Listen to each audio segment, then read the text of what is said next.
I'm just going to quickly, and Michael, please pipe in, because we've been working on this together, Michael, myself, and some other colleagues. We're working on the data sets that are going to be produced and used for the ESCI project. All right. So we're going to save.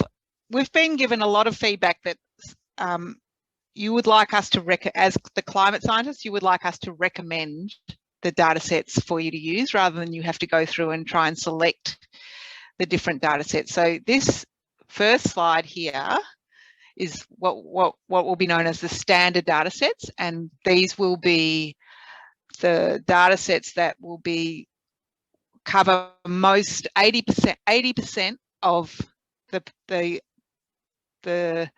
potential requirements for the electricity sector, we hope. All right.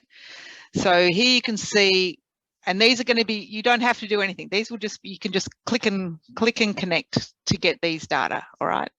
So you don't even have to really worry about what Michael and I have been telling you, but we thought we should tell you what the decisions that underlie us making these recommendations, and you will know, and I think more understanding, the better. All right. So these standard data sets will be for a number of climate variables that you can see there. I'll let you scan through that. I don't think I have to read it out to you. And by the way, I think everyone gets a copy of this PowerPoint. All right. So the time frames will be a time series from 1980 through to the end of the century, plus selected 20-year interval climatologies that are you often give the gridded data sets as a climatology, like Michael mentioned earlier. So it's an average climate centered on, for example, 2030, 2050, 2070, 2090 has been what's traditionally been produced for these sorts of studies. We've got 168 towns that were identified as being important to the NEM, but all of the data will be available for other lat-long locations, but you'd have to probably contact that. They wouldn't be part of the standard data sets. All right. It's also going to be available as a 12-kilometre gridded data set for all of the above. All right. Noting the gridded data come more in the 20-year intervals rather than as a time series. Have I lost anyone? Everyone's good. All right. In the standard data sets, they'll be available for daily, monthly, and annual, but not subdaily. All right. And we're going to provide in the standard case the 4.5 emissions scenario. So we say emissions pathway, and 8.5 emissions pathway. So under these two emissions pathways, and for each of those emissions pathways, for the least or the best case climate model, the one I showed you earlier with the ring around it, with the least warming and little change in rainfall, a mid case, this access model, which is sort of sits in the middle, and the worst case, and I put a ring around that earlier, this GFDL model. It's much drier, much warmer model. Okay, these are all, you don't even need to know this, but they're all being produced using the CCAM. So it's a downscaled regional model that's been bias corrected. So this will be standard. So all you'll need to know is that you've got your best case under a high pathway, or a worst case under a low pathway. Worst case high pathway, best case low pathway. That shows you your potential range, and that's all you'll have to grab if you want to do some kind of climate change assessment or risk assessment. So you don't. Before you go off, Leanne, I'll chip in too. Yeah, go. So a couple of pretty important things about this is this doesn't include the really low pathways, the ones consistent with the Paris Agreement, etc., the RCP 2.6 or even 1.9 or whatever.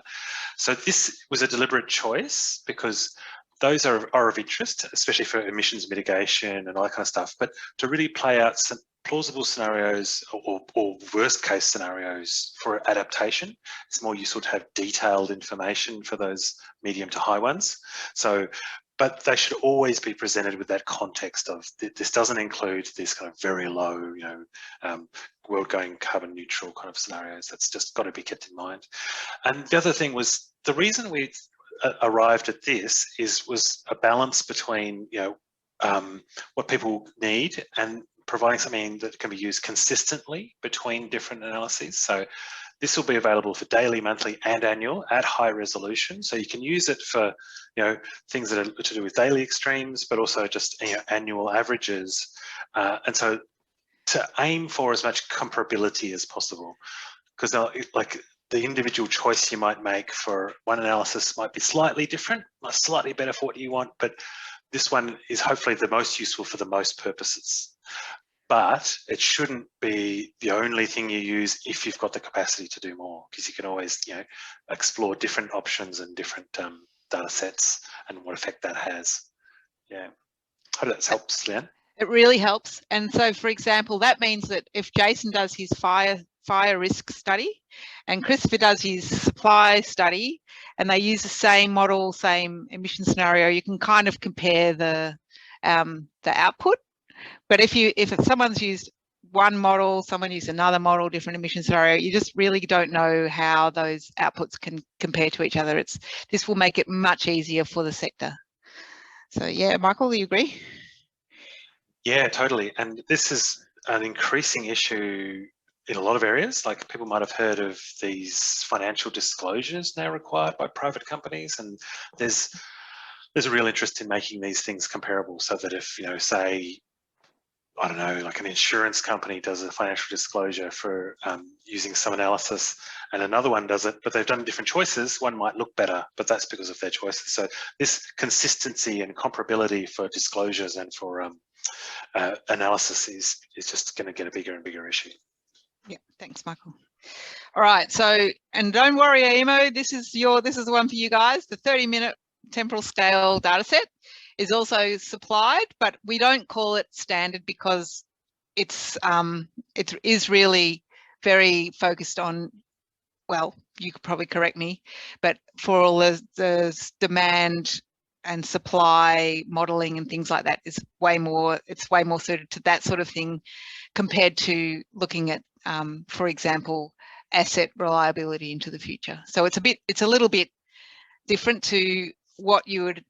This sort of data set is pretty targeted to that sort of demand supply modeling.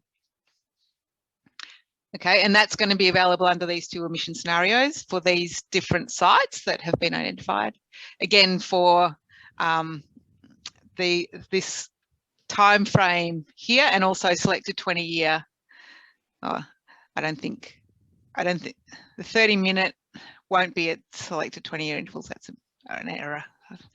Sorry. A couple of questions in the chat, Leanne. You probably can't see it because you're sharing screen. Yeah. So Steve Martin, I guess that's not the comedian Steve Martin. There's a different Steve Martin. He might be funny. I don't know. He asks, why 12-kilometre gridded data? Some of the test data sets were at 5 kilometres. That seemed to be the right level of detail. Yeah. And correct me if I'm wrong, Leanne, but this is the 12-kilometre regional climate model simulation. So the model was run at 12 kilometres, but the actual data set is then used to bias correct and produce data at the 5-kilometre grid that people want to use. Yeah. I beg your pardon. I thought that's my bad. I thought CCAM was 12-kilometre gridded, but because it's bias corrected with QME, it's going to increase resolution. Is that correct? Yeah. So it actually kind of statistically downscales it even further down to the common grid, I believe. But I'll get back. We'll need to confirm. The other question is from Jill asking, do we have to wait for ESCI approved data, or is it possible to access quality data via CCIA? So the answer to that is there is good quality data on CCIA, and it's very useful for a lot of questions. Given the needs of the different case studies and the demanding needs from different ESCI case studies, this is kind of a newly developed and kind of produced data sets specifically for this. It's broadly consistent with the information on climate change in Australia as we've been going through. It's from the same representative models, etc. But the specific post-processing and downscaling technique to produce this level of data set is new, and it's part of the data release 3, which is very imminent. Yeah, and Jill, good point. And the climate change in Australia data remains relevant, but we, just to keep it consistent across the different electricity sector projects, have gone with, we'll just stick to the one type of data processing, or the regional downscaling CCAM. So that's all consistent across all of the different risk assessments that might be undertaken. And note, because noting that the output from CCAM will be slightly different to the output from the GCM, as you saw where Michael showed the different sort of resolution changes that occur when you're doing the downscaling. Is that correct, Michael? Have I explained that correctly? Yeah, you explained it better than I did. I was trying to get to the same point. So okay, sorry if I repeated. Okay, is that okay, Jill? It's a little bit different to what we were saying. So we've changed tack a bit, Jill. Does that make sense to you? Sort of, yes. I guess people are quite keen to, champing at the bit to do things, and so waiting for, if you like, endorsed ESCI data versus what you might be able to get already might be a bit frustrating. Okay, I get. All right. Oh, so it's more like you're worried about not our justification for choosing this as the recommended, but the people are getting a bit they want it sooner rather than later. Well, think climate change doesn't kind of stop while we're all having fun with models and downscaling and data. So there are real issues that the sector is trying to address. So I guess it's just a keenness to kind of move things on, I guess. All right, and noted, and I can't say the data. I think I've got a meeting tomorrow on the data release cycle 3, which means all this data. So this will all be released at that point, which is imminent, but I can't exactly say the date. Rebecca, do you know when the final data release is taking place? No, I'd have to look it up, but I can send. All right, we'll let you all know. Everyone on this call. Do you think, Rebecca, we can make that? Yep. Okay, thank you. Yeah, hearing you loud and clear, Jill. Right. Yeah, totally. And apologies for this delay. We realise it's frustrating. I guess the other thing to mention is any work you've already done with other products or other data sets that are within these categories. So if you've done analysis of RCP 4.5 and or 8.5 and things that are based on these host models or these base models, is going to be very broadly, or not very broad, it's going to be consistent to quite a high degree to what gets released, but there will be slight differences. So the quantities will be a little bit different. So perhaps some of the work you've already done is going to be entirely useful as it is, just with that brief context behind it. But yeah, if you can wait for the recommended standard data set or whatever, then that's hopefully going to be really useful for you. And Leanne and I will do our bit to finalise that ASAP. Yeah. All right. Let's go here. Every time I stop, for some reason, I have to refresh this. Also, Leanne, just keep in mind that we've only got a couple of minutes left of scheduled time. So. Yep. All right. Okay. All good. So this, all right, and I'm aware of that. I'm looking at my thing. This shows the different. We can get summaries for this. You see all these monsoonal northeast, all these eastern regions. You can get data summarized into those areas. They're the natural resource management regions, and these are the 168 different sites here that you can see. So these are the ones that are identified by the NEM. Okay. There's going to be stream flow data and soil moisture data that's also being produced under the same type of modelling. So that's good to know. And these are all the hydrological reference stations that are being assessed. All right, this is brand new, hot off the press. So the catchment boundaries are being used as well to extract the time series. And they're from 1960 to 2099. So I don't know if we've got any modelers in that here on the call. The station data we're going to get, for example, using those catchment boundaries, time series, as you can see there in that little time series for station 2122110. Okay, Genoa.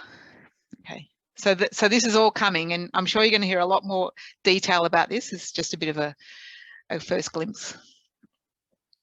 Okay, I'll finish with this slide showing the way the website is getting organised. So what we're going to do is you can go to the website and get the data.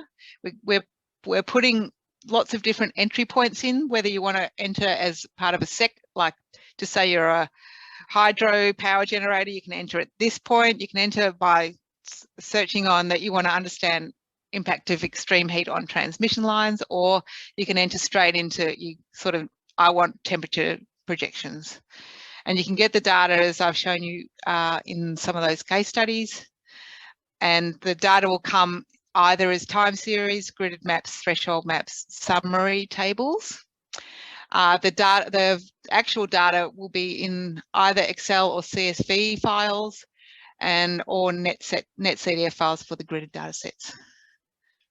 It's summary data. That's an example of some of the thresholds calculated where you can select different future projections, or you can say my recommended worst case threshold data sets, for example. And I'll finish there. I'll finish there given the time, because I've just got a few things showing what the website will look like. Oh yeah, final. So using climate data in a risk assessment, remember the type of reporting. Is it a boardroom? Is it supply and demand modelling? That will sort of dictate the sort of data or information that you require. You have to look at the time frame. You need to look at future ranges of change by considering different emissions pathways and different models. You can get data in gridded data sets or time series data under different time frames, annual, seasonal, daily or sub-daily, thresholds, average change and extremes. That's the end. Oh, we're not, and there's going to be guidance. I'm kind of conscious of the time. So yeah, there's going to be guidance that's going to help everyone understand right down to the finest technical detail, or broader sort of guidance for people that just want to have a sort of overview of what they're using. Okay, that's all. Thank you.